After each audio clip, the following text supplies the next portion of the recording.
All right. What's up, everybody? It's Monday, early afternoon. I got to do some programming in a moment. I'm not looking forward to that, but I thought I wanted to get a little video up. I'm doing a little bit of the shabby look today. Haven't had time to do my little cleanup rituals and whatnot, get the head shaved and all that. But we're practicing not letting that become an obstacle to doing the things we want to do. Right in life, there's so many opportunities for little things to become, oh, well, I have to do this before I do that. I have to do this before I do that. Break that pattern and go, yeah, it doesn't actually matter. Nobody gives a crap. Everybody knows I'm bald. So that's where we're at right now. I want to talk about how to productively interact with people who hold different views. This is one of those areas that a lot of people struggle with. And I think that a lot of people struggle with that because they haven't really mastered their own motivations when they enter into the interaction. So, a little bit about that. Human beings are really good at detecting the motivations of others. We actually have a really good intuitive sense for why people are behaving the way they are if we get to interact with them interpersonally, right? We can read people's faces, we can sense what they're on about. And so I think people underestimate the extent to which people that they interact with know what they're up to. We all kind of think that we're a lot more clever than we are. And so if you go into an interaction with the idea that you're going to change somebody else's views, they're going to detect that and be on the defensive. If you go into an interaction with the goal of just having a productive exchange of views, then you're going to have a lot better chance of actually affecting this larger goal of changing their view on something. And so what that looks like is actually shutting up and listening as the first step to an exchange. So finding out, first off, what it is that the other person believes. So what are their views? And doing that with the understanding that they know some things that you don't know. You may not think that the things that they know are valuable, but there is definitely something in their experience which differs from yours, which has brought them to a different conclusion. And you got to find out what that is, and you have to do that in a respectful way. So coming in and actually letting somebody tell you what their experience is that leads them to hold this position. And then once you've taken in their experience, probing their values, finding out what is it, what lens are you then running this experience through to reach the conclusions that you're reaching. And in probing their values, doing so respectfully, right? Treating it as if their values are important because their values are important. And then finding commonality, finding shared values, like what values do you actually have in common, and then only then are you ready to start talking about your own views, but your own views as run through their values, at the very least the values that you share, right? So because at that point you've demonstrated to them that you take them seriously and that you respect their experience, right? So very often the problem in interacting with somebody who has a different view is that your presentation of your views is experienced as an attack on the validity of their view and of their life experience, right? So you spend the time, you make the investment of finding out what it is that their life experience is, how their views came to be, and you've sent the signal, hey, I'm not here to attack the validity of your experience. In fact, by listening carefully, by reflecting it back to you, by taking the time to make sure that I understand what your experience is, I'm sending you the signal that I respect your experience and that your experience is valid, right? And ultimately, for most of us, we believe the things that validate our experience, right? We are attracted to things which reinforce the things we want to believe are true in the world. So if you are a person who is continuously validating the experiences of people around you, even while challenging the conclusions that arise from those experiences, you're gonna have a lot more receptive audience. And if you want to dig into this, that go back to Aristotle, logos, pathos, and ethos, right? All of this is actually just ethos building. It's building your credibility with the audience, building your audience's willingness to listen to you, right? In a one-to-one setting, right? You have an audience of one, but that's something, there's actually a lot out there on. Thanks, Charlie, my speech and debate coach, for hipping me to Aristotle and whatnot. But this is something that I've done for much of my life, sort of unconsciously, and only became aware of it. It was like in my 20s or something like that. So like when I was 16, I went over to spend the night at my friend Brandon Bandy's house, and Brandon Bandy's, well, his grandparents' house. He was living with them at the time, right? And his grandparents, they're from old white folks from Oklahoma. And he later told me that he found out that they had decided, having casually met me a couple of times, I'm cruising around with my giant black trench coat and my skateboard and my giant dreadlocks and whatnot, and they are like, this guy seems like a bit of a odd, shady character. Let's hide all the good silverware, right? So that's, I was in a little bit of a deficit in perception with these folks, right? So I stay the night, and I get to talking with his grandfather about social issues and whatnot, and I remember just sort of sitting there and listening and listening and listening and listening and having this kind of like, aha, this is how I can do this. This is the things we share in common, right? And he was sort of, I want to say, it's lost a little bit in the fog of memory, but I think the thing that we had in common is that we both had a really strong sense of sort of personal responsibility, that people needed to take responsibility for their behavior, which is, as a grumpy anarchist, the sort of thing that I am attracted to. I've had to moderate that with some understanding of the way that humans are actually put together in subsequent years, but that's where we were at the time. And so I started framing my views through this lens of personal responsibility, and because I'd listened to him for an hour, he's happy to listen to me, and we got to a nicer place. A more recent example of that is I spent some time at Thanksgiving, shortly after Trump was elected president. We had one family member who is very, very Christian and was very pro-Trump, and everybody was dreading the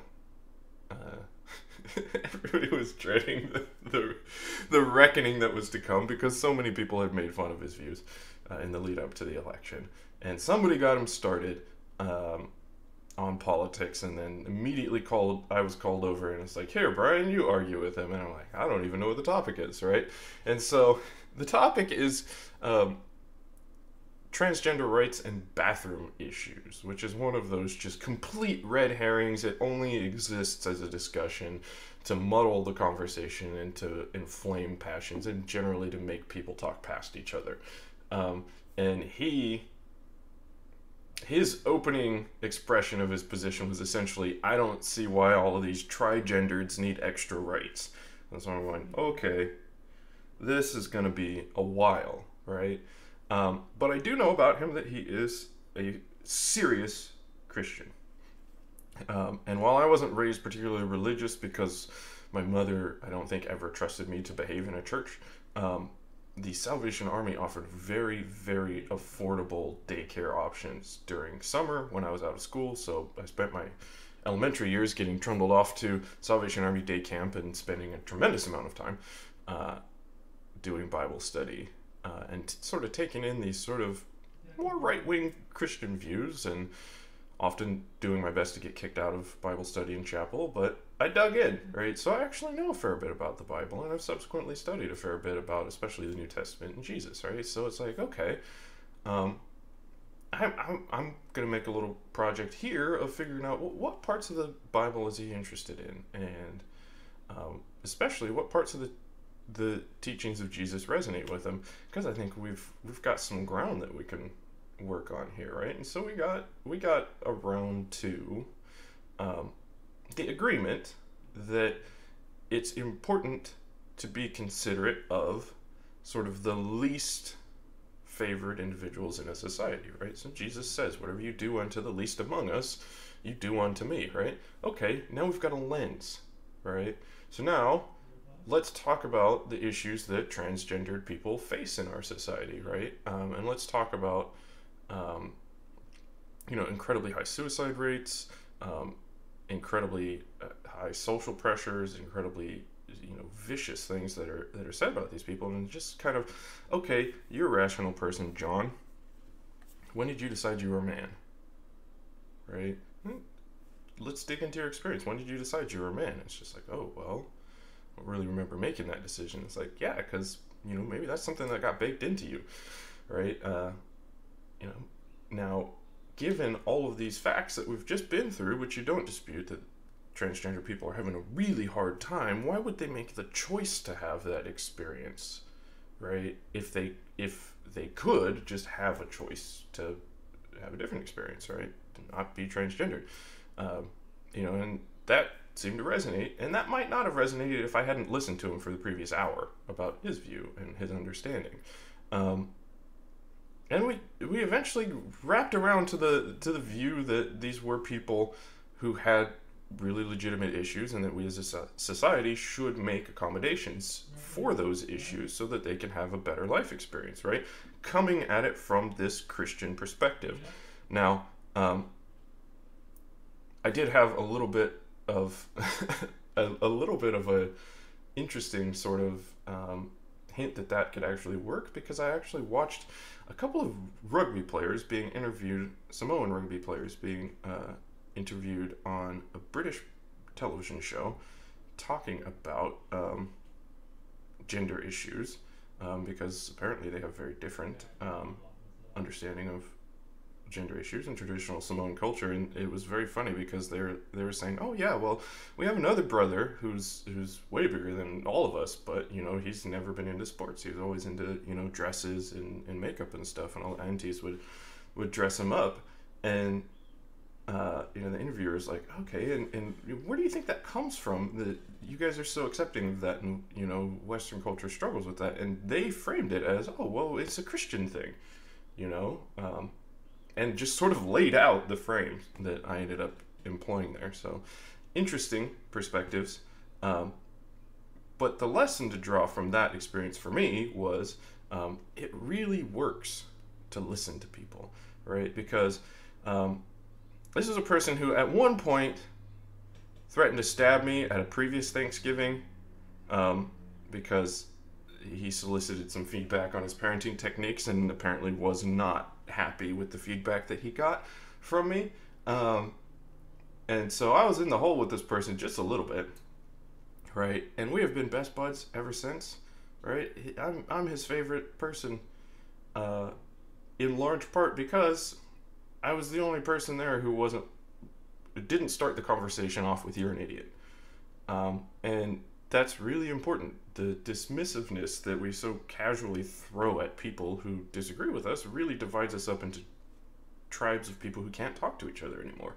So listen to people, shut the hell up, and give them a chance to tell you their experience, and in so doing, signal to them that you believe their experience matters, and you're probably going to have a better time of actually affecting some change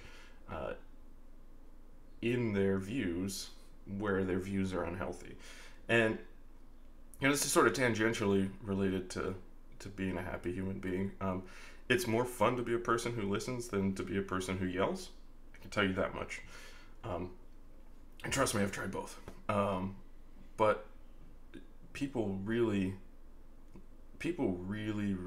regard people who listen.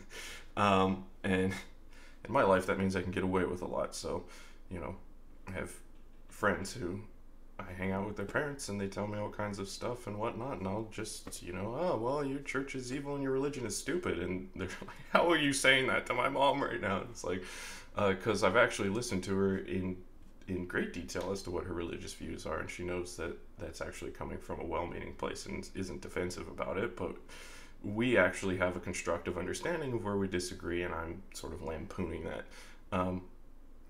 And that's a better place to be, because then you can talk to people who disagree with you it can feel good for all parties, and it can reduce sort of the tension of social interactions. There's a lot of people in your life who, for better or worse, you're gonna be with these people for your entire run.